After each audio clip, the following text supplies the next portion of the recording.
Welcome to this edition of Morgan You Asked For. Back with Trevor, back on a Wednesday night. Just got home from vacation. A little after 9 o'clock here. Sigourney is just starting. I think the day, obviously I left northern Wisconsin this morning. I don't know what the weather was for sure. I don't know if it's weather delays or just games have taken longer. But Eddyville, Blacksburg, Fremont did just lose. They're up 2-0 going in the bottom of the seventh and gave up 3 for the loss there. And Sigourney is ahead 1-0 in the first with 2 on and 1 out still. So their pitcher gives up less than 1 run a game. So a good start for Sigourney. That's what you want. And this is the state semifinals. So win today or tonight here right now. You go play for a state title. Sigourney boys also went to the state tournament, which is a big deal for a small school to get both teams to the state tournament. So good run out of local high school sports. They're playing Southeast Warren, which also isn't super far from here right now. And Trev, I know last week I did a solo one because you were traveling to Phoenix, and we were just talking before.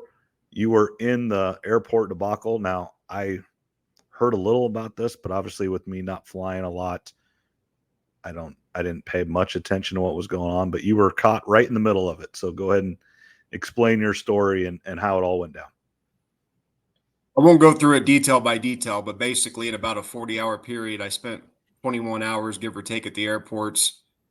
I had to book a late flight from Denver to Boise when I got back. Had to go get to a job site for work. But anyway, that flight got delayed about 8 hours. Got to Boise, then was getting ready to fly home on Friday. That flight got delayed approximately about 8 hours. And then, of course, once I finally get to Denver Friday night, we land, and it probably took about 40 minutes to get off the airplane for whatever reason. Technology, I guess, the double-edged sword there of technology. Once I got off, tried to go find my bag because I had to check my bag just because I had a lot of stuff for the sales meeting during that week. And I go around to the baggage claim area, and there's people everywhere and bags, just hundreds of bags scattered all over the ground. It was pure chaos. So I flew United, looked at the United line. They had one lady working the desk. Had to probably be the worst night of work of her life, I'd imagine. I think I counted approximately about 86 people in line looking for their bags. You were that bored that you counted 86 people. Oh, I did it real quick. But anyway, so I started looking around, and they had all these different areas with bags behind that were roped off. And I just said, screw it. I don't see any security. I'm going behind here and just looking. I'm not waiting in line all night to get told, yes, your bag's here, or no, it's not. So I looked for about 15 or 20 minutes. I did find my bag, thankfully, because I knew if I left the airport that night without my bag, I was going to have to come back the next day. That's going to be a debacle in itself. So after I found my bag, I went to the people kind of in the middle of the line, and I spread the word. I said, hey, I don't know if you'll be able to find her or not, but I said, I found mine. I said, if you're traveling, together with your spouse or a friend or someone, do the buddy system. One person wait in line, have one person go look. And a bunch of people started doing that. So it was pure chaos. And I don't look forward to flying anytime soon. And that's what I was listening to some people talk that, everybody's threat of war, threat of, nuclear bomb or whatever. But do you think like the internet and just, the hacker that got that Microsoft and, Delta still dealing with stuff a week later? I don't think they're still running correctly. I think that could be the biggest, if someone could shut down all the communication via the internet of government or, travel such as flight. But if all the trains and all the just public transportation was not able to go, cities just could not function. Absolutely. If they can get into the airports like this or the airlines this quickly, I know our work was affected a little bit because we used some Microsoft software. Again, I'm not a computer junkie. I don't know how all that works necessarily, but we were affected a little bit by it. I'm sure many other companies across the United States were. So, yeah, I don't even know if people that are the most intelligent with computers, the internet, technology, even know all the ins and outs of it, or all the possibilities. Crazy, crazy, crazy. And, I was on vacation, so I was a little bit out of it. And it was affected up there in Wisconsin. We had to pay cash for a lot of things. Now, I took plenty of cash, and my parents, being the age they are, they like paying for cash just because that's how they've always done it. Like we went and played golf, we didn't have an option. It was their tablet and everything was down, and they kind of just had to. They couldn't look up if we really were supposed to play golf there, if we had the tee time or anything. They couldn't. They're like, well, we've got a problem. If you don't have cash, then you can't play. And I'm like, well, we have, and we knew this because we had where'd we went the night before? Or maybe my brother had went somewhere, maybe movie theater or something, and he knew he had to pay cash. And so we knew that. And so we took plenty of cash to go play. But, a lot of people don't, it's 4 people and $50 a piece, $200. A lot of people don't carry $200 without, I would not have taken it unless we'd have known it. Now, I usually have $100 cash on me, but 200 is a different story. But maybe between my brother, dad, and I, we probably could have ruffled up a couple $100. But the problem there is you can't even get the ATM to get it because the internet was down. So that's the other catch-22 of all this. It's all connected. So that's kind of so how was Phoenix? Was it hotter than blazes? I heard it's been hotter than blazes in Vegas and Phoenix and all those places, like 115, 120. It was hot. It was probably about 110. During the day we were inside with our meetings anyway, so it wasn't too big of a deal. And we rented out a big house. There was, I think, 14 of us, and we had a pool and everything. So at night, it really was. It wasn't too bad. It was actually, where I'll say it was worse is in Boise. It was definitely over 100 degrees there last week, and then this week I was there for about a day and a half, and it's super smoky up there due to the bunch of fires they have going on. It's just really nasty up in the Boise, up in the Northwest right now. And I think I said this last week, but I went to northern Wisconsin, Bayfield, Ashland, Wisconsin, right on Lake Superior. And it was warm. I would say the one day it got to like 88, which if I had to make a guess, that's about as hot as it gets there. You're right on the lake. Like today when we left, it was like 63. Much more normal. We went, golfing today. We went fishing on Monday. And the rain came. What happened is a front came through and it rained on Monday afternoon after we got done. Right when we got done fishing, came in about 12:30, and it rained the rest of the day. And then Tuesday it wasn't great. I mean, it wasn't bad, but it wasn't great out. And then today it was cool again. But before then, it was warm. It was no problem with the water. I mean, the water's not warm just because you're in northern Wisconsin and Lake Superior, but you could tolerate it. Kids went swimming. Everything, but it was I would say a couple of days got 86, 87, and I just wouldn't guess that they get too much warmer than that. So I think it's just been warm everywhere. What it seems like. So I'm definitely ready for it to start cooling down here, hopefully soon. The nice thing, with it being up there, it did get definitely cooler at night, so you could have a fire. I love sitting by a fire, drinking a beer, sitting by a fire, listening to music or talk, whatever. And we did that almost every night. One night it kind of rained, so we didn't do it. But yeah, just, it's always good to get away, do fun things. We went, it's just such a different lifestyle than like what we own or we have here in Iowa. Big lake, commercial fishing.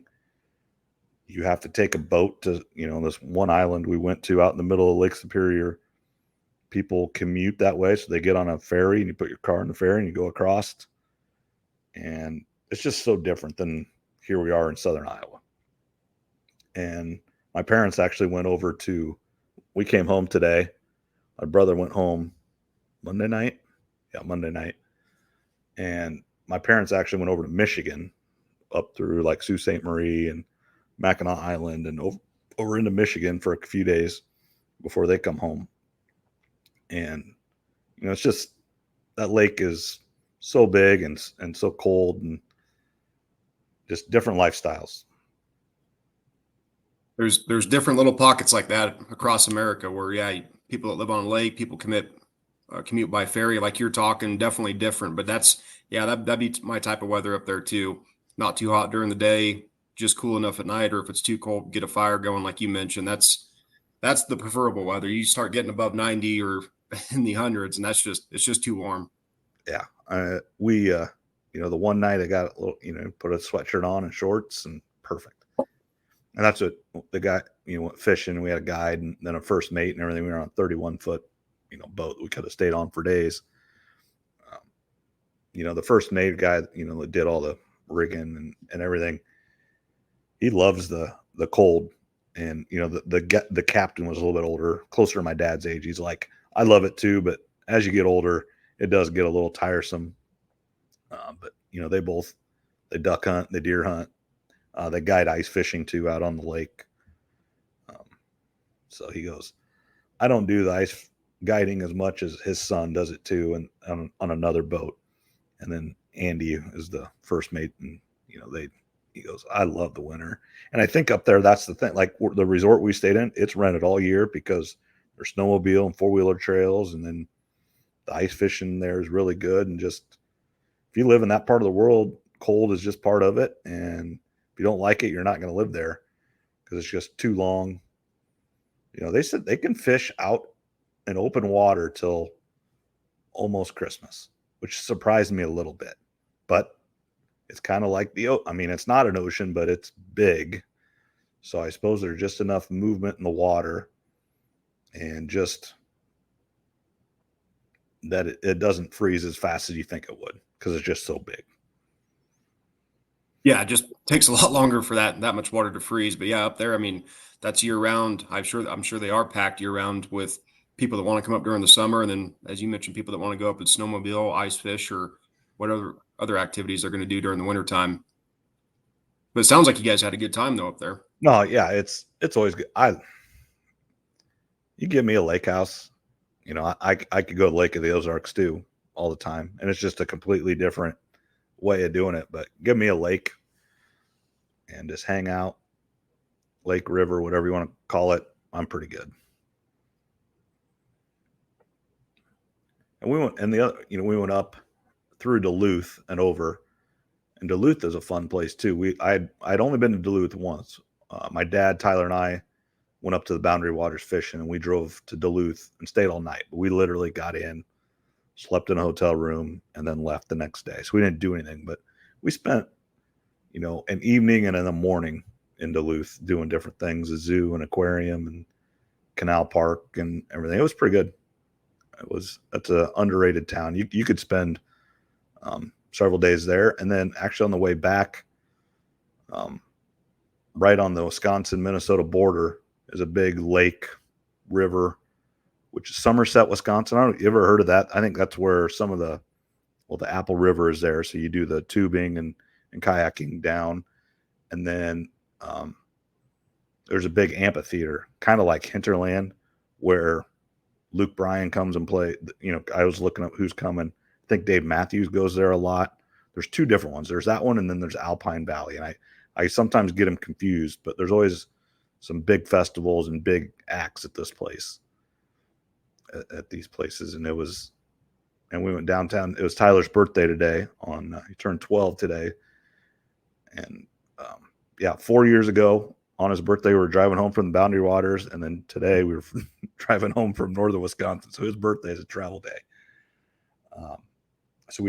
Pizza's his favorite thing. So we stopped in Stillwater, Minnesota, right on the river, and had pizza. And that was a neat little place too. I think you spent a couple days there. It's definitely beautiful up there. You get in Minnesota, Wisconsin, up near all that water. You've got these unique little towns.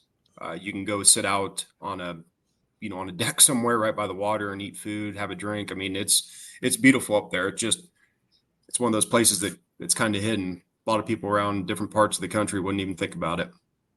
Right. And it wasn't busy up there. It was just, people are around, and we had a place that slept 11, but they had like 5 places. And so that was a big house that we had, but they had 4 or 5 other cabins that sleep, one slept 4, one slept 6, and people come and go. We were there for a week, but most of the places were only there for 2, 3, 4 nights and moved on. And it's always interesting. Some people, this one couple or family was from by Madison. Another one was from by Chicago. Just kind of weird where everybody came from. Oh, that's definitely good. Sounds like you guys had a really good time, and yeah, now's the time I'd be going up there. I'm not a winter guy as far as like snowmobiling and ice fishing, Yeah, so I'd be going up there in I the go summer. ice fishing, but I've been on a snowmobile like once in my life, so that's not my deal either. I don't know All if right, I'd mind snowmobiling until I don't want to get stuck and then have to dig it out. right. That's you always hear. You go up to the Elks here and Durande and Teeters and Strasser and all. They all do that stuff. They got to Colorado, Wyoming, and yeah, I think it'd be fun, but it's not my deal. Everybody's got their own thing, but yeah, no, that's good. Sounds like, yeah, you guys had a good time though. Yep. All right. So that's about 15 minutes or so of kind of talk whatever. And again, thanks to Steve Shetler, he just continues to help us out, and he's the channel's doing well, and especially with Sigourney. Obviously he's based out of Sigourney, and with Sigourney baseball and softball going to the state tournament and getting extra eyeballs on that and reporting from there, doing just a great job and everything else like that. So again, thank you, Dan Bryce and DB Landscaping, for supporting us and everything there as well. Now let's get into the sports. Kind of the number one sports thing, and we kind of talked about it. It really wasn't on our list. We talked about it before. Was the NCAA football 24. 10 years since it's been out. You have to have the latest. I think it's PlayStation 5 and Xbox One. I'm not 100% sure. My son has both of them. I'll be honest. He spent some time playing it in Wisconsin. He likes it. It's not. I played it when I was the last. Console I had was PlayStation 2 in college. So I didn't have the newest ones from there. So I've not played this. I'm not planning on playing it. I might play Tyler, here or there, but that's not. Video games, I guess, aren't my thing anymore. And I might be just a little bit old, but you're, 10 years younger. And how much did you play it before? And are you going to start? I know you're not playing it yet, but I know you talked about getting a system and playing it because a lot of your friends are. We used to play it all the time. Me, Taylor, a bunch of our friends, we'd stay at my grandma's, his house, wherever. We'd stay up till 4 or 5 in the morning playing that. I mean, hundreds and hundreds of hours, maybe thousands, playing the old game. I haven't had a system in, I don't know, 7, 8 years. This makes me want to get one again. I'd like for the PS5 to come down in price. I doubt that's going to happen anytime soon, especially if this game coming out, they're gonna keep that price up for probably at least a full year. So I would like to get one. I'd like to play it again. It's funny, a lot of media guys that I watch that are about my age, give or take, they're all playing it right now. Again, we haven't had a college football game in 10 years. So on Instagram, before it came out, I followed a bunch of pages. They would talk about the new updates, things that they've done to improve the game. So I'm definitely jealous of people that get to play it right now. I know Taylor and Owen have it. I think Vince just bought a PS5 last week. So I think he gets his tomorrow or the next day. So he's going to be playing it. They've got to be making buku dollars off this. I heard they made $70 million in the first day, the opening, like the pre-sale day. In one day, $70 million. And their sites are crashing just because they're not expected to have this. I mean, it's just not set up to have this many people playing it. Now, when I played it before, my favorite part was the recruiting and setting it up. I could actually care less about the games, but as a coach, and that's what I wanted to do, what I did, that was the fun part. It was advancing, getting your guy, your team to win the national championship as Miami, the Miami Redhawks, Miami, Ohio. And then you go get, the offensive coordinator job at Alabama or whatever it is. You move your way up, and then the other thing that was always fun is you make your own player, and then obviously the road to, I think it's called Road to Glory or whatever. But just playing the game to play the game, that wasn't my deal. And then obviously, PlayStation 2 and back, it was never an online thing. And this is just like kids don't go to each other's houses as much and play. Like, when I was growing up, everybody went to the same friend's house and you played Nintendo or whatever, but you all had to be there together.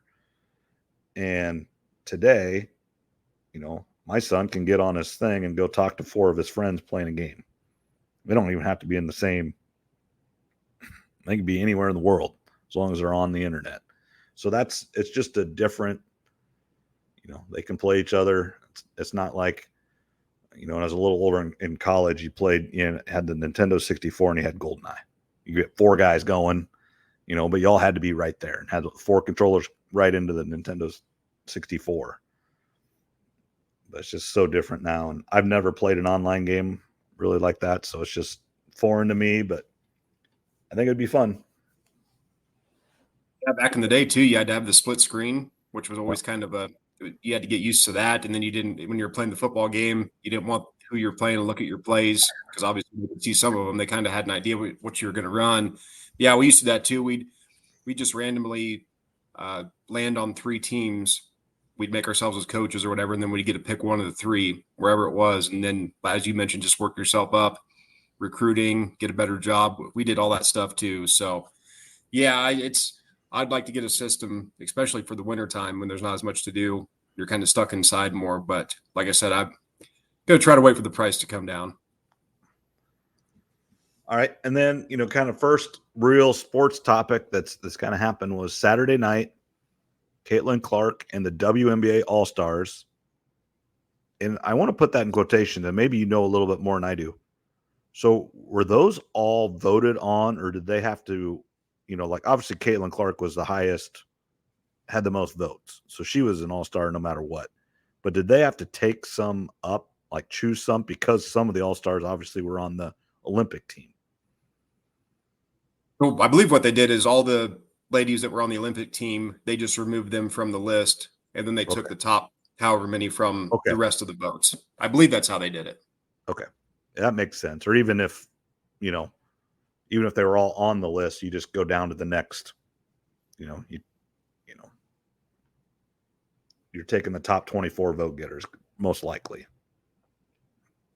12 on the Olympic team and then 12 on or how many ever it was, doesn't matter. A couple, Caitlin Clark had a great game overall.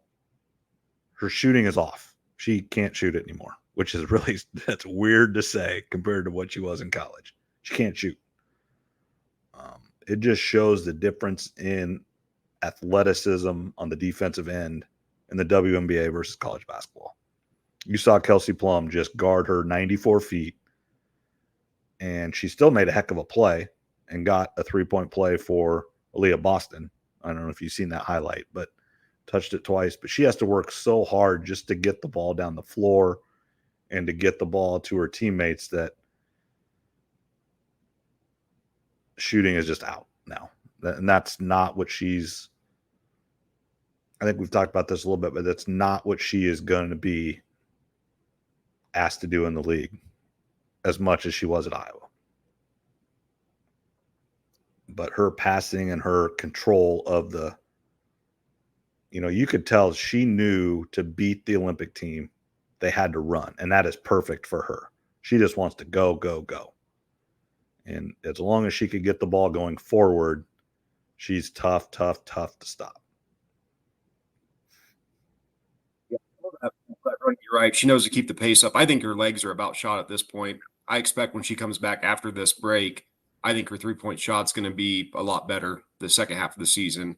We'll see if that comes true or not. But as far as the All-Star game went, yeah, she was pushing the ball up and down the court. I thought that was important. It was a great game, actually. The competition was really good. The defense, there was a little bit of lack on defense just because it's an all-star game. You expect that.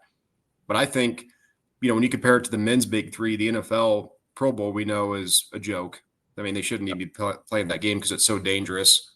The NBA All-Star game has turned into a joke. Major League Baseball All-Star game is actually good. And then this is good. And I think part of the reason is there's a bunch of eyeballs on it. I think a lot of these girls wanted to show off.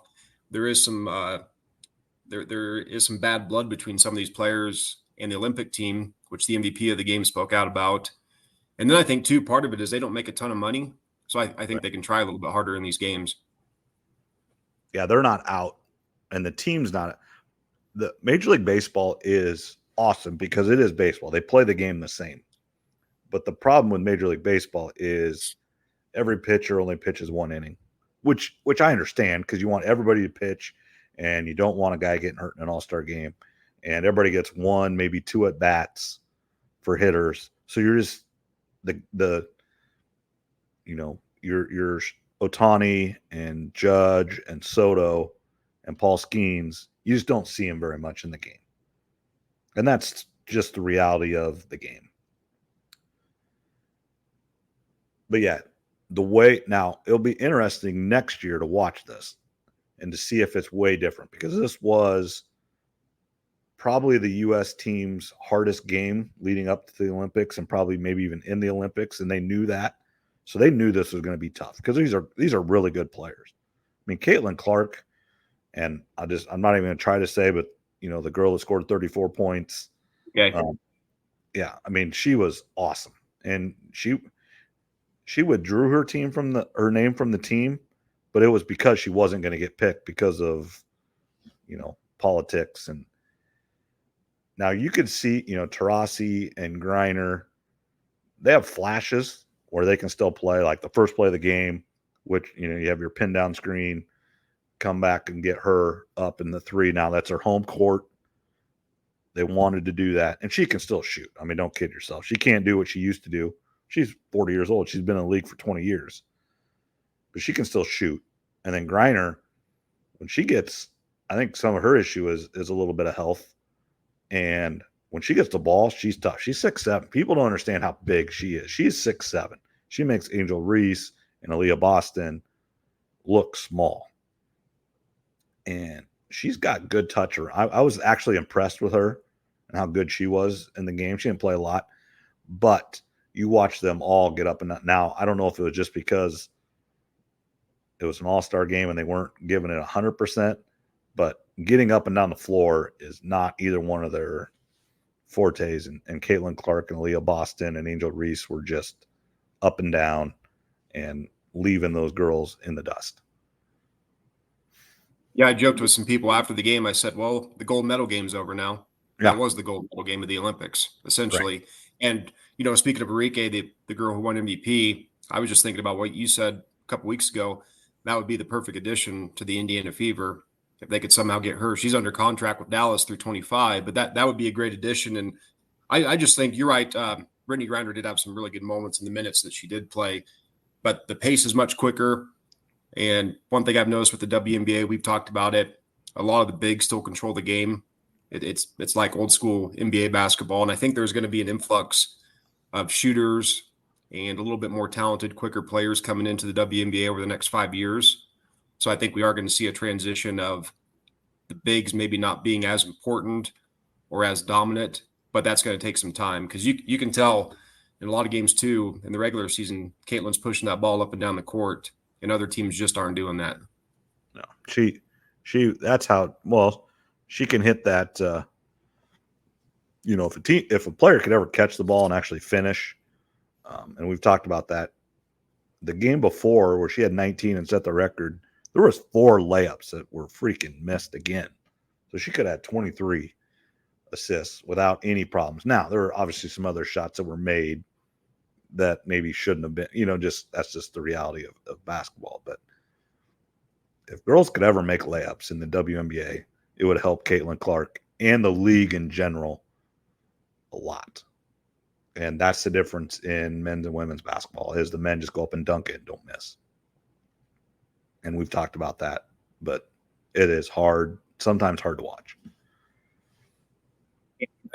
I think at this point too, just a couple more things here is I think it's pretty evident that not just Clark, but Angel Reese probably should have been on the Olympic team too. Oh, she had a All great the, game. I mean, they're young, they're good. If they were both on that team at the end of the bench, how many more eyeballs there would be? It would just even that many more. And I did see Caitlin Clark on Instagram a couple hours ago. She's on a boat somewhere on the water, Oh yeah. and I wasn't sure if it looked like America or not. I don't think it is. So, I think it was Mexico. oh, is she in Mexico? Okay, because I wondered if maybe she was somewhere overseas and maybe going to Well, go to the games or something. I thought, boy, that would cause some headlines if she's up in the stands somewhere. so and there also is a rumor that she, and I don't know when the WNBA or the women's basketball start. It could not start for a week still. There's actually some things starting today or tomorrow. And then the opening ceremonies is Friday, but it might not be for another week that the basketball starts.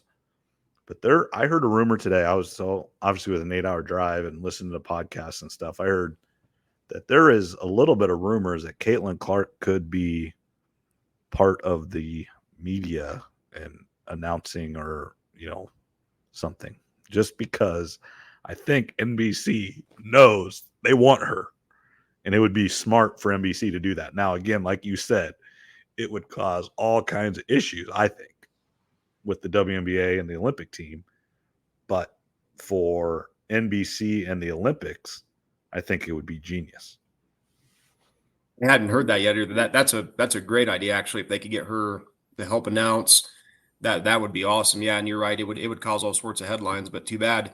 They said They're they said good many without her. times they thought it was going to be a distraction if she was on the team. Well, guess what? It's more of a distraction that she's not on the team, and it'll be even more one if she shows up there to help announce or just shows up to sit on the sideline. That's I wouldn't blame her if she did that. Oh, 'Cause just that would go get a ticket in the front row. I mean, obviously she can pay whatever it takes. Just go sit right in those Hollywood seats. They call them the Hollywood seats in the NBA and everything. Just go sit right there. It'd be so awesome. Yeah, and I don't know if she would actually do that, but if she was to go there to help announce or something, that would be pretty cool, and it would be smart on NBC's part. So no, I did hear that today. It was Trent Condon or Ken Miller or somebody. Maybe it was the Morning Rush shows or whatever. It was one of those that was talking about that I was listening to today. Anything else with the WNBA? What is the Olympics do start on Friday, or really started today, but really on Friday. What's your favorite Olympic sport to watch in the summer? I don't know. I'll just have to watch and see. It's tough for me. Like I said, I'm not a super big Olympic guy, so I will watch the men's basketball. The women's basketball I never really have watched. I'm sure I'll tune in a little bit just to see how they're doing, which they'll probably be doing really well. We'll have to see what other activities there are. What about you? What are some of your favorites? I did see Salt Lake got the winner in like Yes, 32 and 34, which I'm in makes Utah right now, which is a big deal. which makes sense to go back. I think what's the Olympic Committee, everything needs to understand is, and you see like Rio, where all the facilities are just trash now. You need to almost just have a rotation where these places have the facilities that are keeping up the facilities. Obviously, the Salt Lake Winter Olympic facilities, I think that's where a lot of the Olympic people go train now. Just because there's not a lot of places in the U.S. to train. You got to go to other countries. You got to go to Europe and the Alps or Canada for different things. With Vancouver, obviously having the Olympics as well, they've got some of those facilities. It's obviously very close. But it's just so expensive to build arenas now and to build the infrastructure.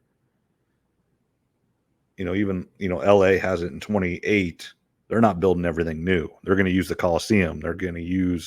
They've got enough facilities in LA that there's certain things they're going to have to build, but they're not building all new arenas. So yeah, I think it's good. It's one of those things in 28, I probably should go out to LA. I've never been to LA for one. And I think it'd be just crazy, but it's probably something you should do as a sports fan just to see is the Olympics. And then obviously in 32 with the, I don't know, probably won't, but no, probably the one thing that I kind of watch is the swimming. It's a sport, I watch once every 4 years. I don't watch it any other time. And probably the gymnastics, it's always interesting to, see us versus China doing that. I'll watch the basketball. The basketball team's interesting because, South Sudan gave them all they had all they wanted. And Peter Jock and also Mariel Shayok, former Iowa State Cyclone, was, instrumental in those teams. And so it's interesting to watch to see if those two, Shayok has been playing professionally. I don't know what Jock is doing. So yeah, we can, but yeah, just swimming probably. And then track and field, I can't, watching how fast those guys go is just unbelievable. And even the women, what they run and the 100 and 200 and 400, it doesn't even look like they're running fast. Then you see it's 45 seconds for the quarter and it's 9 point whatever for the 100. And it's, it's like, holy smokes. So. Yeah, they definitely can fly. It may not always look too fast, but if you tried to put me or you out there, you would definitely be able to tell a difference. I'd fall down out of the blocks and they'd be half done. Same here. I do this. I wouldn't even get in the blocks. I'm like, I'm out. I do not need blocks. I'm just going to start from here and be good. Yep. All right, let's take a quick 1 minute break here or so, and we'll come back and we'll talk golf. British Open, or the Open as they want it to be called, is completed. The majors are over for the year, and we'll come right back here in just a second.